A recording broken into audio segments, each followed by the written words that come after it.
Hello everyone, welcome to smart classes. आज हम देखेंगे शिक्षक के अभिकरण के रूप में विद्यालय के महत्व एवं भूमिका है।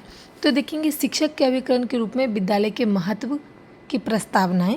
तो पहले हम देखेंगे कि विद्यालय शिक्षा एक महत्वपूर्ण अभिकरण है, यानी कि विद्यालय में जो भी शिक्षाएं दी जाती है वो बहुत ही महत्वपूर्ण अभिकरण है। यह बालक के सर्वांगीण विकास में महत्वपूर्ण भूमिका निभाती है, यानी कि जो भी शिक्षा स्कूल में दी जाती है, कॉलेज में दी जाती है, वो बच्चों का सर्वांगीण विकास के लिए बहुत ही इम्पोर्टेंट होता है। विद्यालय केवल ज्ञान प्रदान करने का ही केंद्र नहीं है, बल्कि विद्यार्थी को हर एक अच्छा बुरा व्यक्ति से कैसे बात करना है, समाज में कैसे रहना है, हमें क्या सीखना चाहिए, हमारे लिए क्या अच्छा है, डिसिप्लिन में रहना चाहिए, ये सारी चीज़ को सिखाता है, सारे गुण को विकास करता है। अब इसका महत्व देखेंगे तो पहला है ज्ञान प्रदान करना। विद्यालय में सबसे पहला काम क्या होता है? ज्ञान प्रदान करना, यानी कि छात्रों को विषयों का व्यवस्थित ज्ञान प्रदान करना, उनकी बौद्धिक क्षमता का विकास करना, यानी कि उसकी जो बुद्धि है उसको विकसित करना। दूसरा है व्यक्तित्व विकास। इसमें क्या होता है? विद्यालय में विद्यार्थियों के व्यक्तित्व, यानी कि शारीरिक, मानसिक, सामाजिक, भावनात्मक जितने भी चीज़ हैं उन सभी का विकास में सहायक होता है, यानी कि सब पर ध्यान दिया जाता है। तीसरा है समाजीकरण का माध्यम। समाजीकरण क्या होता है? विद्यालय में बच्चे को समाज के नियम, मूल्य, परंपराएं, परिचित, ये सारी चीज़ें कराई जाती है कि समाज में हमें ऐसे रहना है, समाज में ये नियम है, समाज के लिए हमें भी सहयोग देना होता है।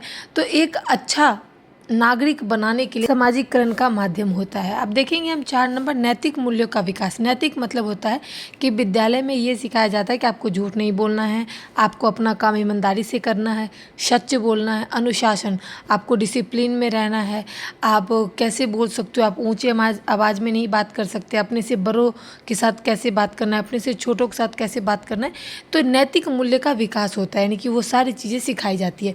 उसके बाद है 5 नंबर संस्कृति का संरक्षण। इसमें क्या होता है कि हमारे समाज में कई सारी परंपराएं हैं, नियम है, नई नई पीढ़ी को पहुंचाने का कार्य करता है। यानी कि हमारे जो फेस्टिवल हैं, जैसे हम कहते हैं कि दिवाली आया, होली आया, तो हर बार बच्चे को लेख लिखवाते हैं हर क्लास में। क्यों? क्योंकि ये हमारी परंपराएं हैं, सामाजिक कल्चर है, और इसको जानना और नई पीढ़ी तक के लोगों को पहुंचाना, नए नए जो पीढ़ी के जो बच्चे हैं उन तक पहुंचाना ही सांस्कृतिक का संरक्षण करना होता है। अब हम देखेंगे विद्यालय की भूमिकाएं क्या है। तो विद्यालय की जो भूमिकाएं हैं वो है कि शिक्षण अधिगम प्रक्रिया का संचालन। शिक्षण मतलब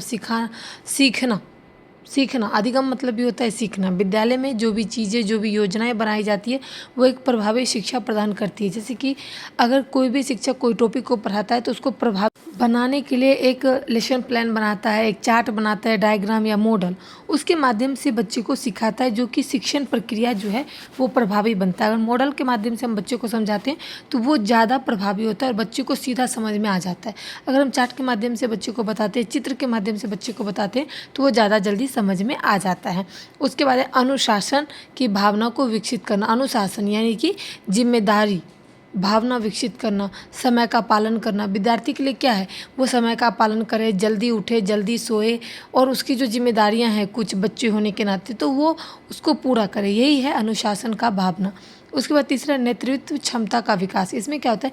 विभिन्न सहपाठियों गतिविधियों के माध्यम से विद्यालय नेतृत्व में संगठनात्मक कौशल विकसित करना, यानी कि कोई भी कार्य में समूह के माध्यम से अगर किया जाता है विद्यालय में तो उसे हम नेतृत्व क्षमता का विकास कहते हैं। यानी कि संगठन इकट्ठा होकर कोई भी कौशल को करते हैं, कोई भी कार्य को करते हैं, उसे नेतृत्व क्षमता का विकास कहते हैं।